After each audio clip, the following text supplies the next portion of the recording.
Bienvenue dans ce temps d'enseignement à l'écoute de la parole de Dieu. Je suis heureux de vous retrouver en ce jour. Je suis heureux d'être avec vous. Je rends grâce à Dieu pour vos vies. Je rends grâce à Dieu pour vos pères spirituels. Je rends grâce à Dieu pour les miens. Je rends grâce à Dieu pour ce que vous êtes. Je bénis le Seigneur qui me permet d'être encore avec vous aujourd'hui. C'est une grâce que d'être avec vous et de partager la parole de Dieu. Nous allons incliner la tête et nous allons rendre grâce à Dieu. Tendre Père, merci. Merci pour ce temps. Merci pour ce partage de la parole. Merci pour ce matin. La Bible dit tant que nous pouvons encore dire aujourd'hui. C'est une grâce, Seigneur. Aujourd'hui, tu es avec nous. Aujourd'hui, tu es là. C'est aujourd'hui qui compte. C'est aujourd'hui où nous sommes à tes pieds à nouveau pour écouter ta parole. Parle-nous, Seigneur. Éclaire notre lanterne et illumine les yeux de nos cœurs. Oh oui, illumine les yeux de nos cœurs, Seigneur, afin que nous sachions quelle est l'espérance qui s'attache à notre appel. Quelle est envers nous qui croyons l'infinie grandeur de ta bonté, se manifestant avec efficacité, Seigneur, par la vertu de ta force. Merci, Papa, que ta parole nous parle encore aujourd'hui et qu'elle nous éclaire. Nous avons soif et besoin de toi, dans le nom puissant de Jésus. Amen. Alors mes frères, mes sœurs, encore bienvenue de là où vous nous suivez. Bonjour, bonne nuit, bonsoir. Parce qu'il y a des gens qui nous suivent depuis les États-Unis en direct. Et aux États-Unis, quand nous commençons, il est 1h du matin. Et ceux qui nous suivent depuis le Japon, quand nous commençons à 7h, il est 15h chez eux. Donc, bon après-midi à vous et nous bénissons le Seigneur, car si vous nous suivez en direct ou en rediffusion, c'est la grâce de Dieu. Alors, nous sommes dans les prérequis pour grandir avec Dieu. Les prérequis pour demain mieux comprendre la Bible et mieux savoir ce que Dieu attend de nous. Si vous nous rejoignez aujourd'hui, je suis vraiment désolé. Vous ne comprendrez pas tout. Si vous n'avez pas écouté, ne serait-ce que la session sur l'âme, sur les pensées, les sessions sur l'âme, les pensées. Et aujourd'hui, nous allons aborder une nouvelle session. Une nouvelle session. Toujours dans le sous-thème des prérequis pour grandir avec Dieu. Aujourd'hui, nous allons parler du cœur de l'homme. Le cœur de l'homme. Vous voyez, avant d'avancer, je voulais quand même vous dire le bienfait. Le bienfait de ces prérequis. Si, au moment où je me suis converti, j'avais compris ces prérequis, j'aurais compris la parole facilement. J'aurais été certainement beaucoup plus loin. Si, dès le départ, on m'avait expliqué à faire la différence entre l'esprit, l'âme et mon corps, et là où Dieu touchait, j'aurais gagné beaucoup de temps.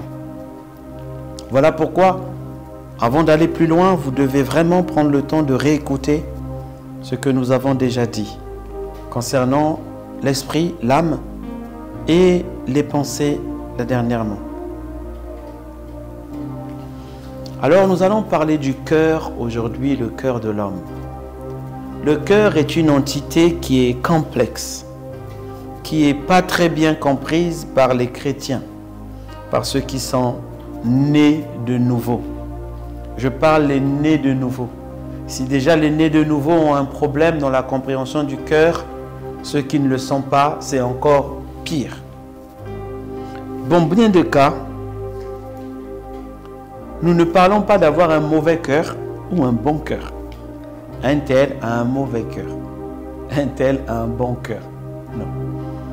Il est vrai qu'en allant en profondeur, vous allez trouver que cette expression de bon cœur ou de mauvais cœur, vous la comprendrez beaucoup mieux à la fin de cet enseignement. Alors, lorsqu'on parle du cœur, c'est une entité qui est spécifique et liée directement à l'homme intérieur. L'homme intérieur. Ce n'est pas le cœur qui sert à propulser le sang dans notre corps. Ce n'est pas cet organe physique, mais c'est un organe de l'homme intérieur. Vous vous souvenez, on a parlé de l'homme intérieur. Récemment, on a parlé que l'homme intérieur était la combinaison entre l'esprit et l'âme. Donc le cœur est une entité de ces deux parties-là. Le cœur dont parle la Bible n'a rien à voir avec le cœur physique, qui lui a pour vocation de pomper le sang partout dans le corps. Alors, quand je parle d'une entité de l'homme intérieur, c'est parce qu'il y a des moments lorsque nous parlons du cœur, cela peut ressembler à l'âme. Il y a des moments où quand nous parlons du cœur, cela peut ressembler à l'esprit. Mais le cœur, ce n'est ni l'âme, ce n'est ni l'esprit. Ne me lapidez pas pour le moment, patientez un peu. Oui, pourquoi? Déjà, qu'est-ce qu'il faut dire? La Bible parle énormément, quand surtout nous sommes nés de nouveau, il nous parle plus de cœur. La dernière fois, avec les pensées, quelqu'un m'a dit, mais pasteur, mais c'est là même, il faut rester dessus. Je lui ai dit, non, le plus important arrive. Le plus important, c'est le cœur. C'est de là que coulent les sources de la vie. C'est le cœur. Alors, vous ne pouvez pas comprendre le cœur, je vous le dis, si vous n'avez pas suivi les enseignements précédents. Sinon, vous n'allez pas comprendre. Alors, le cœur, ce n'est pas l'âme. Écoutons ce que dit la Bible. Deutéronome 4, verset 29. C'est de là aussi que tu chercheras l'Éternel ton Dieu et tu le trouveras. Si tu le cherches de tout ton cœur et de toute ton âme. Je dis, c'est pas l'âme. Bon, tu m'as dit c'est l'Ancien Testament. On va venir dans le Nouveau Testament. Matthieu 22, verset 37. Jésus lui répondit, c'est Jésus, c'est Dieu qui parle. Tu aimeras le Seigneur ton Dieu de tout ton cœur et de toute ton âme et de toute ta pensée. Waouh! Ici part encore les trois. Ni le cœur, ni l'âme, ni la pensée. Il fait bien la différence entre les trois. Donc le cœur, ce n'est pas l'âme. Le cœur, ce n'est pas l'âme.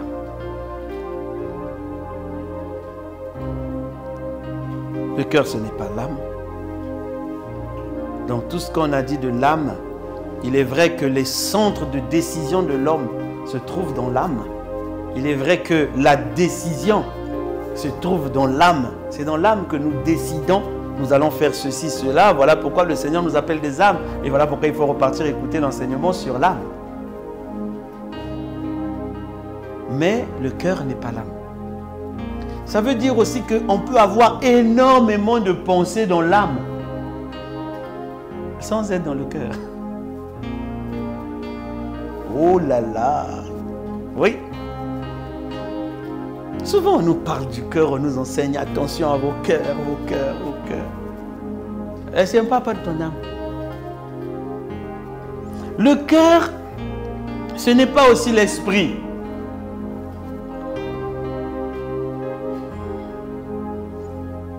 Vous savez, la Bible dit, c'est dans le livre de, je crois que c'est dans le livre d'Hébreux,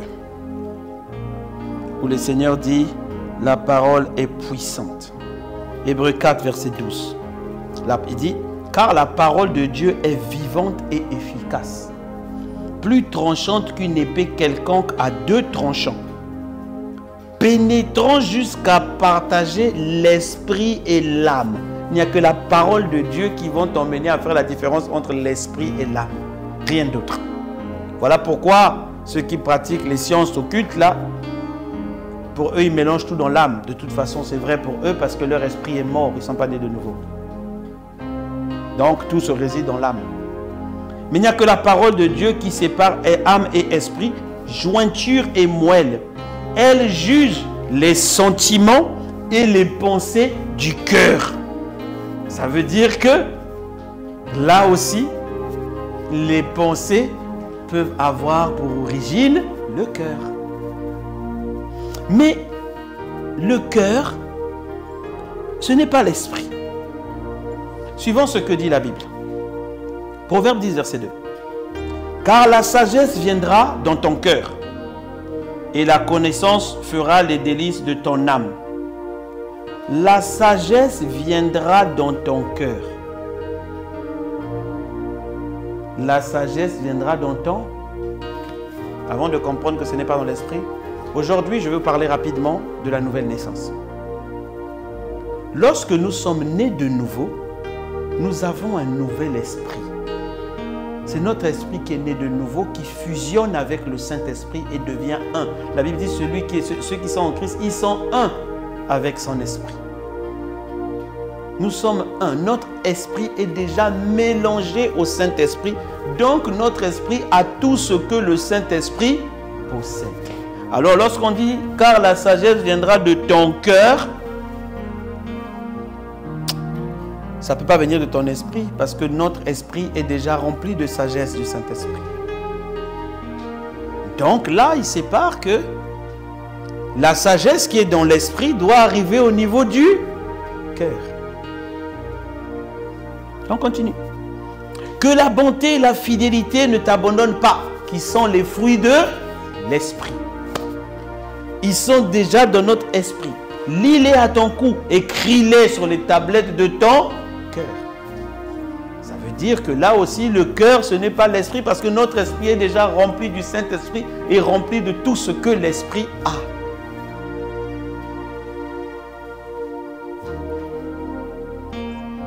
Donc, là aussi, l'esprit n'est pas dans le cœur. Ou le cœur n'est pas dans l'esprit.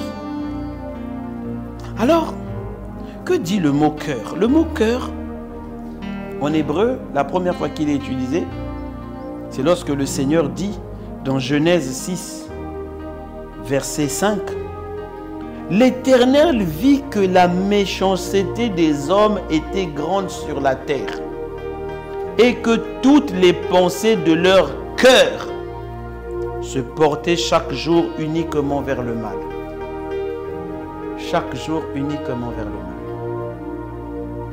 Les pensées de leur cœur. Le mot cœur, c'est le mot hébreu labe.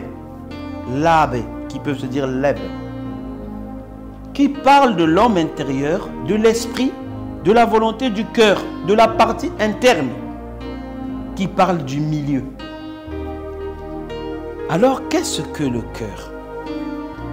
Le cœur est cette entité qui se trouve entre l'esprit et l'âme. Au milieu, là, il y a le cœur. C'est comme ça que le Seigneur me l'a appris il y a quelques années.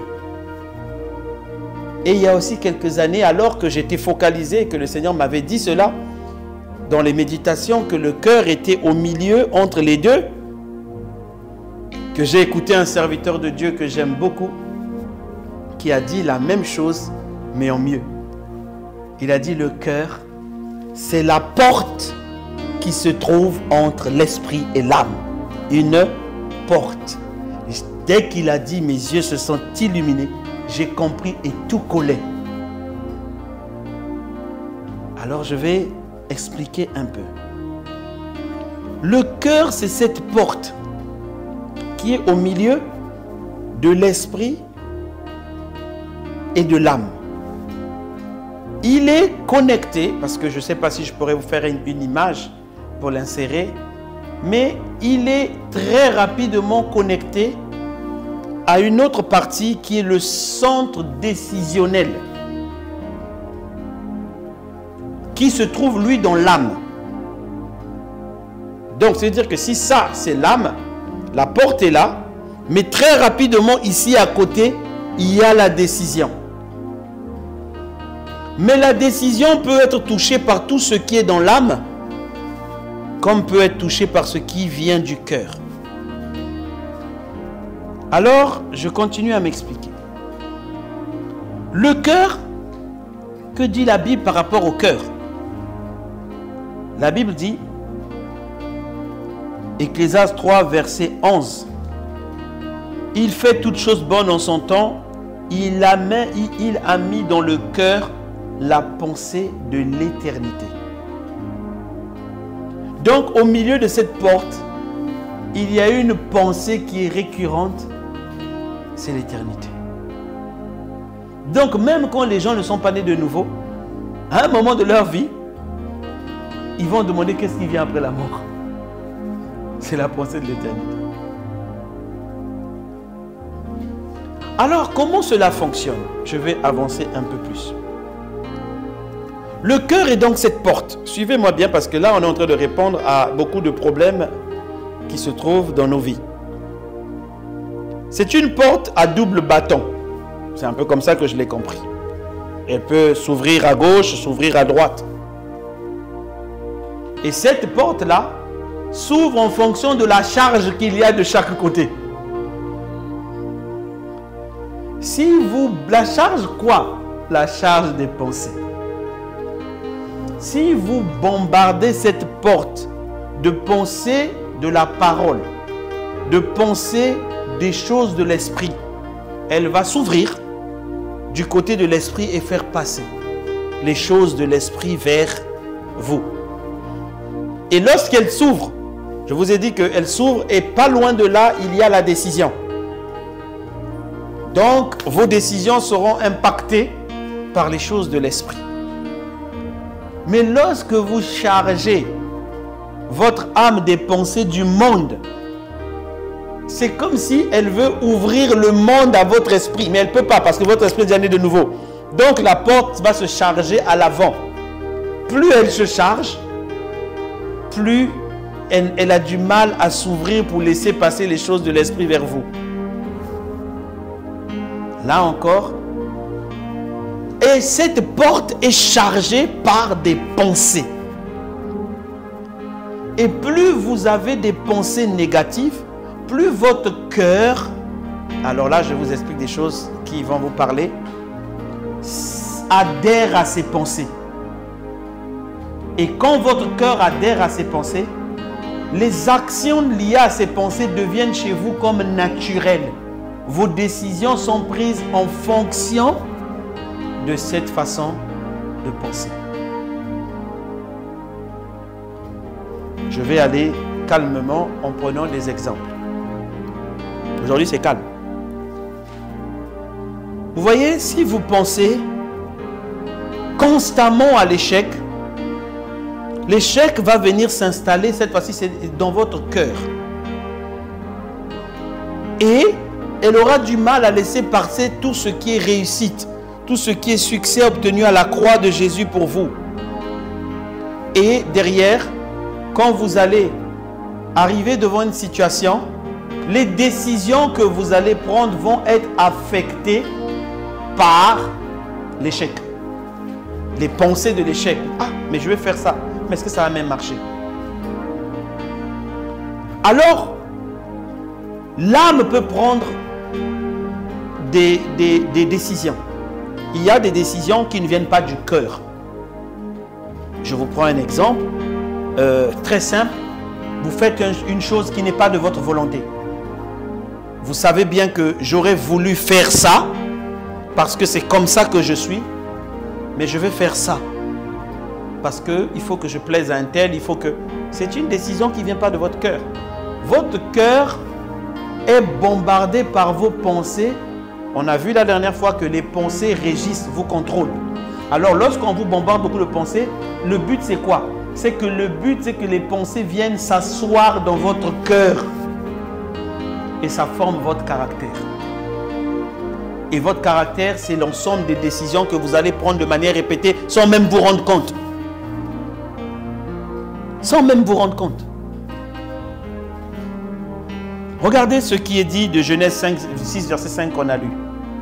L'Éternel vit que la méchanceté des hommes était grande sur la terre. Vous voyez, c'est comme quelque chose de récurrent. Et que toutes les pensées de leur cœur, donc les pensées qui ont été bombardées, ils ont chargé le cœur, la porte, et ces pensées maintenant agissent dans leurs décisions. Toutes les pensées de leur cœur se portaient chaque jour uniquement vers le mal. voyez, on les a tellement mis la pensée du mal que même les pensées et les décisions se portaient vers le mal. Voilà pourquoi il dit que la méchanceté des hommes était grande. Ça veut dire lorsque nous laissons nous bombarder par certaines choses, on continue. Ça vient s'asseoir au-dedans de nous. Et l'objet de nos pensées vont tourner comme ça, vont tourner comme ça. Si vous voulez vos pensées être bombardées par des images pédophiles, pornographiques, impures, ça va automatiquement venir s'asseoir dans votre cœur. Je ne dis pas si vous avez regardé une fois. Non, ne regardez même pas, c'est pas bien. Parce que ça va venir s'asseoir dans votre cœur et vous allez voir que même quand, mais oh là là, j'avais des amis, même quand on jouait au foot, on est en train de jouer au foot, tellement les pensées étaient impures qu'ils pouvaient s'arrêter en plein match pour aller se masturber. Mais ça vous montre les dégâts, le cœur est totalement impur. Parce qu'ils ont laissé venir faire asseoir dans leur cœur les pensées impures. Alors, lorsque l'on parle du cœur, les pensées ont une action directe avec le cœur. On l'a lu tout à l'heure, on a dit la parole de Dieu est vivante et efficace, plus tranchante qu'une épée quelconque à deux tranchants, pénétrant jusqu'à partager âme et esprit, jointure et moelle. Elle juge les sentiments qu'on a qui viennent de l'âme. On a dit que les sentiments étaient dans l'âme et les pensées du cœur. Ça veut dire qu'est-ce qui sort de votre cœur pour emmener vos actions. Alors quand votre cœur est bien préparé, il reçoit des bonnes paroles du Seigneur. Qu'est-ce qui se fait? C'est que la porte va s'ouvrir pour laisser ce qui est de l'esprit passer constamment. Et lorsque vous arrivez à travailler constamment votre âme et que les pensées, les sentiments qui viennent soient des pensées qui sont liées par la parole de Dieu, à lire la parole de Dieu, c'est ce que la Bible appelle le salut de l'âme. De telle sorte que les pensées qui coulent de l'esprit sont toujours bonnes, mais à condition que la porte soit ouverte, le cœur. Sinon, ce qui se passe, si, je vous prends un exemple, si vous avez beaucoup de haine envers une personne, même si l'esprit est là, vous êtes né de nouveau, vous êtes bishop, archibishop, tout ce qu'on veut, mais vous pensez mal envers quelqu'un. C'est-à-dire que même quand Dieu va vous envoyer la pensée pour vous parler de la compassion, du pardon, ça va être bloqué. Parce que votre cœur a été chargé par des mauvaises paroles envers cette personne, ou envers cette entreprise, ou envers cette église, ou envers. Des mauvaises paroles. Mais qui sont venues en mêlant de vous des pensées. Un tel me veut du mal, un tel me veut du mal, un tel me veut du mal, il me veut du mal, il veut du mal. Dès que vous voyez un tel, même quand Dieu veut vous dire, ce n'est pas ça, vous allez vous bloquer. Vous allez vous bloquer. Regardez ce que dit la Bible. L'Éternel, Exode 9, verset 12. L'Éternel endurcit le cœur de Pharaon. Et Pharaon n'écouta point Moïse et Aaron, selon que l'Éternel avait dit à Moïse. Comment Dieu va endurcir le cœur de Pharaon, à votre avis? Vous croyez qu'il a mis sa main dedans et puis il l'a rendu dur? Non, il envoie à Pharaon des pensées comme quoi? Mais si je laisse partir Israël, qui va faire le ménage demain? Qui va faire ceci? Qui va faire? Ce sont des pensées qui viennent et vont rendre son cœur dur à l'idée de laisser partir. Donc la décision sera faite. Les décisions, donc quand le cœur est bombardé par une certaine pensée, les décisions que nous allons prendre dans notre vie seront très liées à ce qu'il y a dans notre cœur. et à ce qu'il y a dans notre cœur. Donc le maximum des pensées que vous avez, ce qu'on appelle votre système de pensée, à la base, ces pensées-là vont venir s'asseoir dans votre cœur. Et elles vont mettre un poids sur la porte de ce côté, un poids négatif. Quand la porte voudra s'ouvrir pour laisser passer les choses de l'esprit, il y a trop de choses de l'âme, des mauvaises paroles, des mauvaises pensées, des blessures, des ceci, qui sont là, qui empêchent les choses de l'esprit de couler.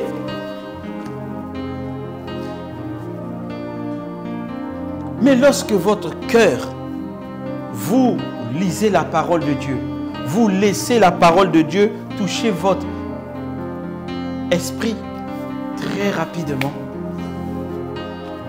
les choses de l'esprit coulent et on voit votre vie changer. On voit les choses, la grâce se manifester. On voit. Et là encore, ceux qui ont des problèmes de cœur vont être jaloux. Ils vont vous tirer dessus. Parce qu'ils ne comprendront pas que c'est une affaire de cœur. Voilà pourquoi le Seigneur m'avait enseigné il y a quelque temps, ne lis pas un livre quelconque. Tu veux lire un livre sur l'amour?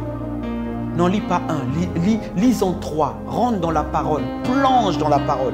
Le but c'est de quoi? C'est de bombarder mon cœur afin que, par exemple, l'amour s'installe. Mais de la manière que Dieu veut. Je lui envoie des pensées pendant que je lis, pendant que j'envoie des pensées, des pensées, des pensées, des pensées. Pour que mon cœur se charge de ça. Et quand l'esprit dit, oui, là, besoin de libérer amour, très rapidement, la porte s'ouvre et les grâces de l'amour coulent. L'amour de Dieu a été répandu dans nos cœurs. De quel côté? Par l'esprit. La Bible dit, l'amour de Dieu est répandu dans nos cœurs par le Saint-Esprit. Mais le Saint-Esprit est où? Dans notre esprit. Donc l'amour de Dieu est répandu de ce côté-ci. C'est répandu déjà. Voilà pourquoi, bien que l'amour soit répandu dans ton cœur par le Saint-Esprit, mais tu n'arrives pas à prendre des décisions d'amour. C'est déjà répandu. Mais parce que c'est répandu d'un côté, il faut que l'autre côté l'accepte pour que la porte s'ouvre. Du bon côté. Donc, c'est comme ici, il y a des vagues d'amour qui viennent du Saint-Esprit qui nous remplit, mais qui viennent taper sur notre cœur. Mais cette porte n'arrive pas à s'ouvrir pour laisser passer. Parce que là, le gars, il a l'amertume, il a la colère, il a la haine, il a. Le Seigneur dit, mais accepte, change tes pensées, la porte va s'ouvrir. Change ce qui bombarde. Malheureusement ou heureusement, je ne sais pas ce qu'il veut dire. Toutes les bonnes choses que Jésus a accomplies pour nous. La Bible dit, il nous a bénis de toutes les bénédictions dans les lieux célestes en Christ. De toutes les bénédictions spirituelles dans les lieux célestes en Christ. Donc nos bénédictions, l'héritage en Christ, c'est un héritage qui est spirituel, qui se trouve dans notre esprit. Mais il faut que la porte s'ouvre pour qu'elle coule. Sinon, la richesse, la guérison divine, ceci, cela ne peut pas couler. Parce qu'il faut changer ça. Il faut changer ce levier qui est le cœur. Et comment on le change? On lui bombarde de plusieurs pensées positives, entre guillemets, quoi. Mais c'est ce que la Bible dit, que l'objet de vos pensées soit ceci, soit plein d'amour, soit digne, soit pur. Quand vous avez des pensées comme ça, que vous dites les autres, vous les relâchez, vous dites non, ça j'en veux pas. Cette pensée, non, je ferme mes yeux, je veux pas ça. Ça va faire que votre cœur sera Amen. Mais nous allons revenir dessus dans la prochaine session, lorsque nous allons parler de garder son cœur. Alors, aujourd'hui, je veux que vous puissiez comprendre que nos vies, les sources de nos vies coulent de notre cœur.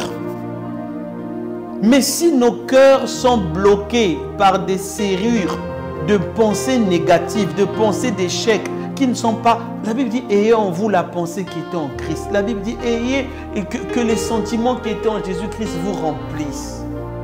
La Bible dit, il a mis en nous les pensées de Christ.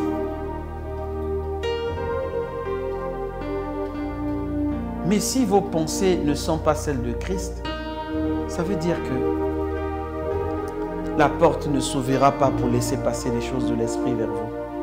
Elle ne s'ouvrira pas. Vous êtes né de nouveau, mais vous souffrez, on dirait quelqu'un qui n'est pas de nouveau. Le diable vous voit, il voit le Saint-Esprit au-dedans de vous, mais il vous cogne. Pourquoi? Parce que vos pensées sont bombardées, bombardées, bombardées, bombardées, bombardées. Et c'est venu créer comme un socle de blocage sur votre cœur d'un côté. Mais il faut que la puissance de l'esprit quitte l'esprit, traverse l'âme et arrive jusqu'à nos corps.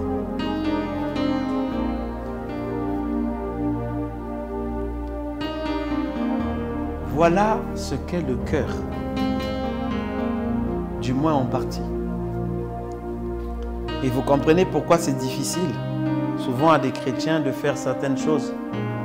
Parce qu'ils sont nés de nouveau, mais le cœur est compliqué. Le cœur est compliqué. Dieu dit pardonne, parce que si tu ne pardonnes pas, la porte ne s'ouvrira pas. Et il y a des bénédictions qui sont liées au fait que le pardon soit accepté de tes deux côtés, de ton âme et de ton esprit. Et que la porte s'ouvre pour laisser couler les bénédictions qui sont liées au pardon. Mais tu dis comment, ah, on m'a fait souffrir, ah. Et là le diable te rappelle, oui, on t'a violé quand tu étais petite, ah oui, regarde ce qu'on t'a fait, regarde un tel te parle mal, regarde un tel veut ta place, regarde un tel veut que tu sois viré, regarde un tel, et ça te charge et le pardon n'arrive pas, et voilà, le cœur est chargé. Mais tu n'arrives pas à laisser passer. Vous savez, pour que Joseph pardonne à ses frères, il a eu le temps que son cœur soit enlevé, que son cœur soit lavé. Quand il a vu la beauté de tout ce que Dieu avait fait à la fin, son cœur a pardonné, son cœur a dit aux frères, non, c'était pour vous précéder que Dieu m'a envoyé. Mais il a fallu qu'il change son système de pensée pour que son cœur laisse couler l'amour. L'amour et qu'il se rende compte que c'était pour vous précéder que Dieu m'a envoyé. Vous m'avez vendu parce que, comme le Seigneur m'expliquait il y a quelque temps, ils ont vendu Joseph parce que Jacob ne l'aurait jamais laissé partir. Jacob ne l'aurait pas laissé partir. Il aimait trop, mais Dieu avait des plans pour lui, il fallait qu'il le vende. La seule manière, c'est qu'ils ont pris le moyen fort, ils l'ont vendu. Mais Joseph a dû pleurer, crier dans le puits, on l'a jeté en esclavage, dire qu'est-ce que j'ai fait. Mais c'était le plan de Dieu. Mais il a fallu que son cœur soit déchargé, que la porte de l'amour s'ouvre, afin qu'Israël vive et que les 12 tribus s'accroissent. Alors, faites attention à vos pensées. Faites attention à vos pensées parce qu'elles viennent assiéger votre cœur. Tendre Père, merci pour ta parole que tu envoies.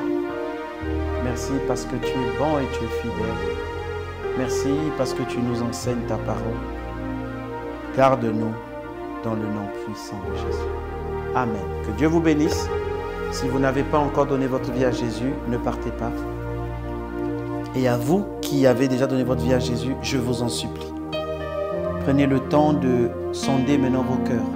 Vous comprenez quand David dit « Sonde mon cœur. Dis-moi si je suis sur la bonne voie. Sonde mon cœur, Seigneur. Dis-moi si une façon de penser récurrente dans ma vie n'est pas bonne. Sonde mon cœur. Sinon, je ferai les mêmes erreurs, les mêmes choses. Pas parce que je le veux, mais non, parce que mon cœur a été assiégé par des pensées qui l'ont dimensionné comme ça. » Faites cet exercice et le Saint-Esprit, qui lui-même porte sa parole vers vous, se charge du reste. Il vous montrera et il changera vos vies. Que Dieu vous bénisse.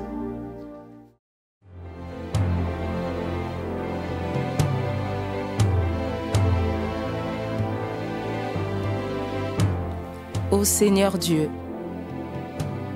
je crois en ton Fils Jésus-Christ. Je crois qu'il est mort pour moi et que Dieu l'a ressuscité d'entre les morts. Je confesse de ma bouche que Jésus-Christ est le Seigneur de ma vie. Dès maintenant et pour toujours. Je donne ma vie à Jésus-Christ dès aujourd'hui et j'ouvre mon cœur par la foi et reçois le salut. Je reçois maintenant la vie éternelle dans mon esprit. Merci Seigneur d'écouter ma prière. Mes péchés ont été lavés par le sang de Jésus.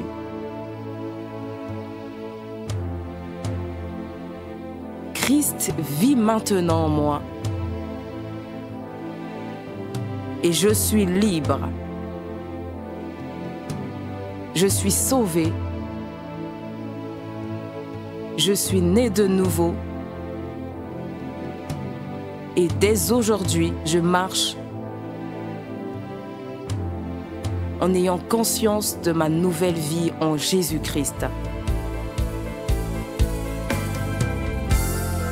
Amen.